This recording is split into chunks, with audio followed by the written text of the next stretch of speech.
L'engouement suscité par les populations lors de la projection du film sur la paix et la cohésion sociale dans le cadre de la campagne de sensibilisation dans les communes PBF des régions de Ségou et de Mopti, l'Agence nationale de communication pour le développement, ANCD, à la demande de UNICEF Mali, a organisé un second passage de rediffusion du film. Cette rediffusion du film concerne 25 communes non PBF des régions de Ségou et de Mopti. Elle vise à étendre et à véhiculer davantage le message de paix et de cohésion sociale, du vivre ensemble et à cultiver l'esprit de paix et d'entente entre toutes les communautés à travers le pays. Cette campagne de proximité s'est déroulée du 18 décembre 2019 au 31 décembre 2019. Vraiment ne b'u bɛɛ lajɛlen fo minnu ma se ka na b'u bɛɛ lajɛlen fo parce que mɔgɔ i bɛ se ka to so ka kibaruya sɔrɔ minnu bɔra u bɛ taa kibaruya d'u ma n'u ye kibaruya sɔrɔ vraiment u ka se ka kibaruya in jɛnsɛn bi baro in kɔni a diyara ne ye a bɛnna ma a basé bɛ mun kan o ye ka sensibilisation kɛ pour que vraiment mɔgɔ ka se ka don da kelen fɛ ka bɔ da kelen fɛ bɛn ka se ka sabati an ka dugu kɔnɔ ani jamana kɔnɔ. Min kɔni kɔnɔna ko faamuna kosɛbɛ yɛrɛ de a diyara ye a bonyana a ma surtout musow ta fan ye. A wari di yɔrɔ yɛrɛ diyara ne n'a bɛɛ ye. I y'a mɛn an yɛrɛ b'o la yan. Donc fɛn min nana ka na d'an ma an tɛ fɛn min si dɔn san'an ka kɛlɛ an k'a ɲɛɲini mun don an ma se k'o ɲɛɲini k'a sɔrɔ fo sisan. Donc aw minnu nana a ɲɛ d'an ma o diyara an ye. Donc an fɛn fɛn min bɛ dugu in kɔnɔ siya caman aw yɛrɛ ɲuman suguya bɛɛ bɛ yan ne yɛrɛ ye kadɔ ye n wolola yan n bɛ se k'a fɔ n wolola mais bi bi in na an bɛ siran ɲɔgɔn ɲɛ k'a sababu kɛ kɛlɛ i ye fula ye walima ni min ko ne ye dɔgɔnɔ ye an k'a dɔn k'a fɔ fɛn in nana an ma de an ta tɛ an ka ɲɔgɔn wele ka faamuyali di ɲɔgɔn ma kelen filanan aw minnu bɛ yaala yaala aw kana dan k'a fɔ n nana komini dugu kelen kama a y'a lajɛ ka dɔn komini dugu kelen kelenna bɛɛ la walasa bɛn bɛ se ka sabati. L'objectif général de cette activité est de promouvoir auprès des communautés visitées les vertus de la paix, de la tolérance, de l'amour, du pardon, du respect et d'éliminer en elles toute germe de violence pour un climat apaisé au Mali. Cette campagne de sensibilisation, deuxième session, s'est déroulée dans un contexte sécuritaire marqué par de nombreuses attaques et une crise de confiance et de méfiance entre les communautés vivant sur le même terroir, et cela depuis des siècles.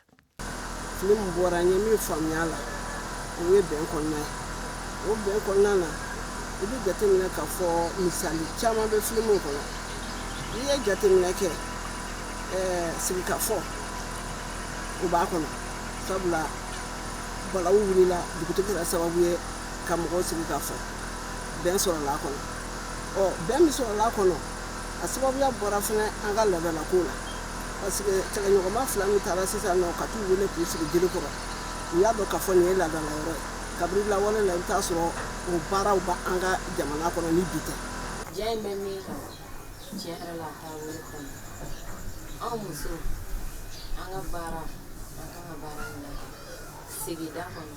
jamana kɔnɔ ani du kɔnɔ sabula musow de kan ka cɛw bilasira anw yɛrɛ ka du yɛrɛ kɔnɔ yan fɔ an bɛɛ bɛnnen n'an ye cɛ kelen fili la an b'o bilasira dugu kɔnɔ n'an ye cɛ fili la an b'o bilasira. Ne bɛ ka mun ɲini an fɛ an denmisɛnnin ninnu an ka yafa ɲɔgɔn ma an ka ɲɔgɔn tɛgɛ minɛ pour que an ka ekɔli ka se ka taa ɲɛ n'a ekɔli jɔra siya kɛlɛ ko in de o de bɛ k'an ka ekɔli jɔ. Cɛsiri in kɔnɔna na an ye minnu faamu ne yɛrɛ ye mun faamu a kɔnɔ bɛn ni keleya fula ni dɔgɔnɔw bɛ kɛlɛ mun na yalasi ka sin ka bɛn ka kɛlɛ dabila ka kɛ kelen ye ka kɛ balimaya ye sinjiya ye pour que an ka fara ɲɔgɔn kan Mali ka se ka taa ɲɛ. Cette action est passée par la projection d'un film de sensibilisation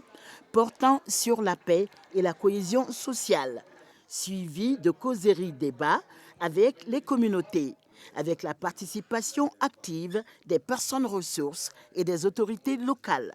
Ce film, en 3 versions, Bamanankan, Fulfulde et Dogon, avait été réalisé par le cinéma numérique ambulant pour servir de support à cette campagne de sensibilisation.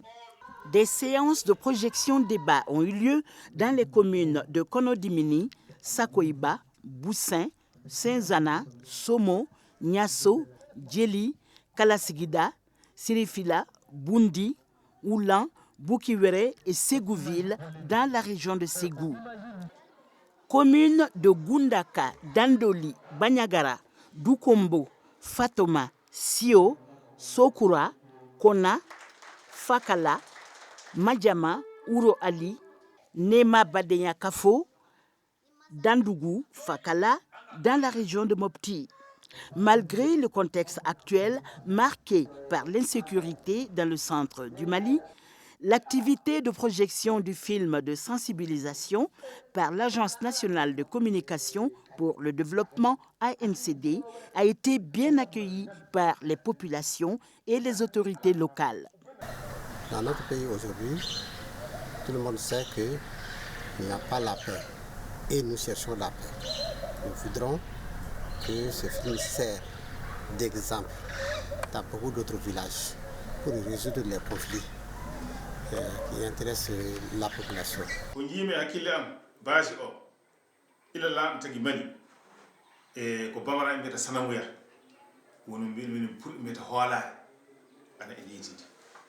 Wayru ronkanta fulɓe tangarankoɓe ronkanta fulɓe ha seɓɓe ronkanta haaɓe ronkanta seɓɓe si fu ana jogii ko metti e muɗum fu ko no naawiri fu won immotoɗo ana jogii si immotoɗo so waɗa e muɗum wajibi tan jaɓa nden noon Mali ana haani tekkinde ngol laawol ɗo cercle woni fu ɗo région woni fu délégation itte hono si haɓeteɓe hoolare maɓɓe itti haalde e maɓɓe ɓe joga ay film projeté ne mu famiyala o ye kɛrɛnkɛrɛnnenya la a bɛ kuma bɛn sabatili la an ka mara kɔnɔna la a bɛ kuma o de la kɛrɛnkɛrɛnnenya la parce que n'i ye jateminɛ kɛ an ka Maliba in yɛrɛ kɔnɔna la an mago bɛ mun na bi na o ye nin n'a ɲɔgɔnnaw ye an ka Mali bɛ gɛlɛya minnu kɔnɔna la hakili la a ma dogo mɔgɔ si la n'o tɛ an ka Maliba in a tun tɛ nin dɔn an ka Maliba in bɛ mun de dɔn bonya karama ɲɔgɔn dɛmɛ ɲɔgɔn minɛ balimaya k'o sinsin an ka mara kɔnɔna la donc an b'o de dɔn an ka Mali kɔnɔna la donc ni film in jateminɛ film bɛ a bɛ mun de kofɔ a bɛ stratégie de kofɔ a bɛ taabolo de kofɔ a bɛ tɛmɛsiraw de kofɔ tɛmɛsira minnu n'olu bɛ kuma kɛrɛnkɛrɛnnenya la bɛn ni keleya bɛ se ka sabati cogo min na an ka mara kɔnɔna la a bɛ kuma o de kan donc nous vous remercions vraiment pour ce grand appui quitter Bamako et venir à ça. Je pense que c'est des efforts. Et si nous essayons de voir le nombre de jours que vous avez eu à faire ici, je pense que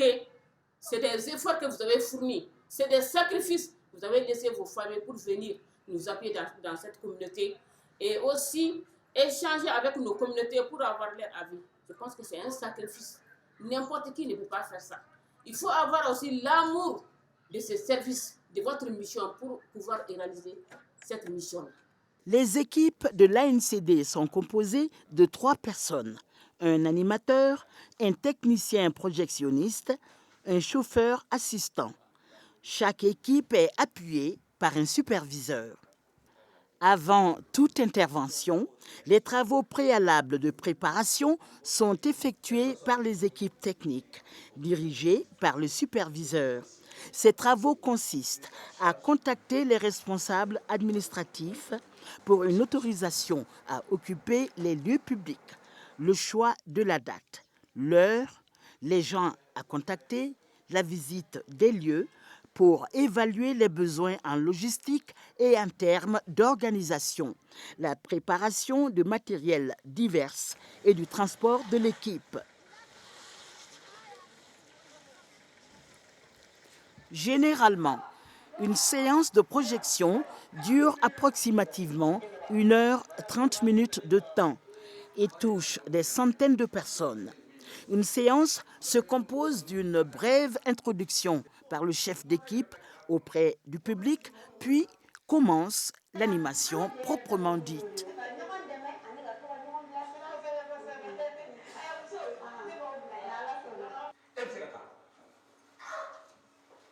À la fin de chaque projection, l'ANCD a remercié les responsables locaux pour leurs appuis et leur soutien. Elle a exhorté les participants à préserver la paix et à se focaliser sur le développement socio-économique.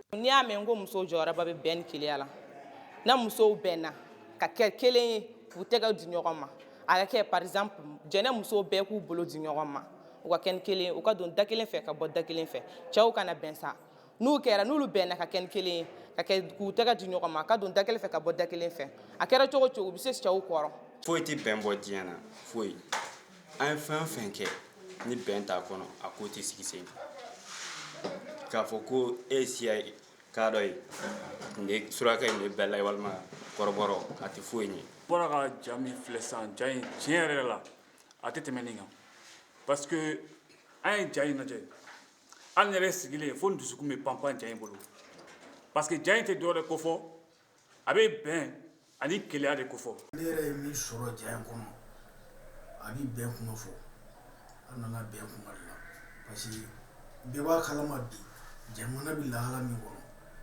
jamana bɛ bolo min kan bi n'an m'an bolo di ɲɔgɔn ma an ka sɔn ɲɔgɔn ta ma an ka ɲɔgɔn lamɛn an ka kunnafoniyaw di ɲɔgɔn ma pour que an bɛ gɛlɛya min kɔnɔ an ka se ka bɔ a kɔnɔ parce que gɛlɛya ban sababu ye jumɛn ye kunnafoni di gɛlɛya tɛ se ka ban kunnafoni dilaw kɔ. De par ses interventions, l'équipe a atteint son objectif, qu'est la sensibilisation des hommes et des femmes, jeunes et vieux, sur la paix et la cohésion sociale dans les communes des deux régions non PBF de Ségou et de Mopti, qui ont été retenues pour la projection et l'animation.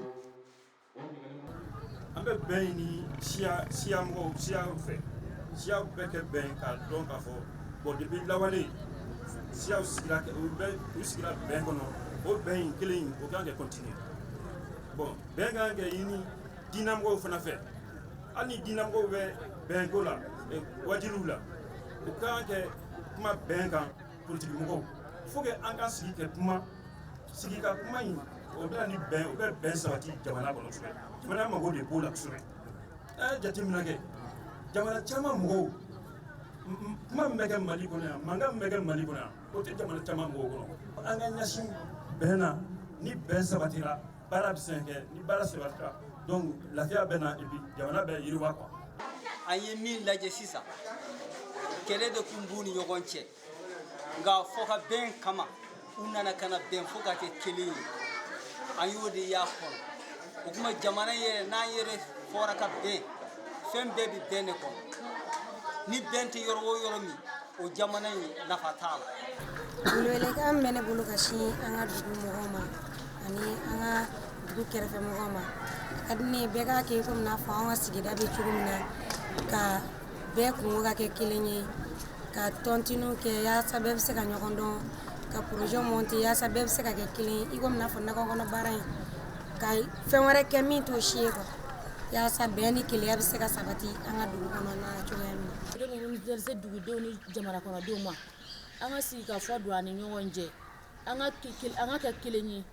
ka kɛ jɛkulu ye musow ka u ka hakɛw dɔn cɛw k'u ka hakɛw dɔn bɛɛ k'i donna n'i bɔra dɔn an ka fara ɲɔgɔn kan an ka bɛn sinsin an ka jamana in kɔnɔ parce que ni ja ninnu ɲɛna ne yɛrɛ ja ɲɛ bi a ye lafiya min da ne kan ne de b'o dɔn dugutigi y'a ye dugudenw fana y'a ye denmisɛnninw y'a ye halisa an ma dugawu kɛ ɲɔgɔn ye halisa an ka sigi ka fɔ don ani ɲɔgɔn cɛ an ka se ka segin an kɔ an ka jamana danbe miiri danbe an ka danbe tɛ kɛlɛ. Baara caman kɛ ni gɛlɛya nana ka ɲɔgɔn wele k'an sigi ka masala kɛ kuma ɲɔgɔn fɛ an ka bɛn an ka don da kelen fɛ an ka bɔ da kelen fɛ. Pour s'assurer du bon déroulement des séances de projection et d'animation lors de cette campagne de communication de proximité, La direction de l'ANCD a organisé une tournée de supervision, occasion pour elle de constater de visu les contraintes et les difficultés rencontrées par les équipes sur le terrain, de sonder la vie des populations sur le bien fondé de la campagne, de tirer tous les enseignements et rendre compte au commanditaire, l'UNICEF.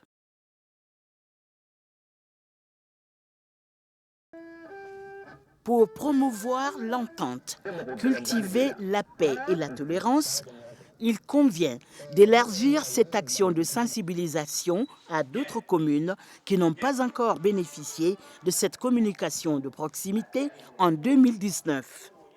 Dès lors, des actions de communication vigoureuses doivent être entreprises dans les années à venir par les autorités en rapport avec les partenaires techniques et financiers dans les autres communes du Mali, en vue d'instaurer un climat de paix et de mieux vivre ensemble pour assurer un développement économique durable.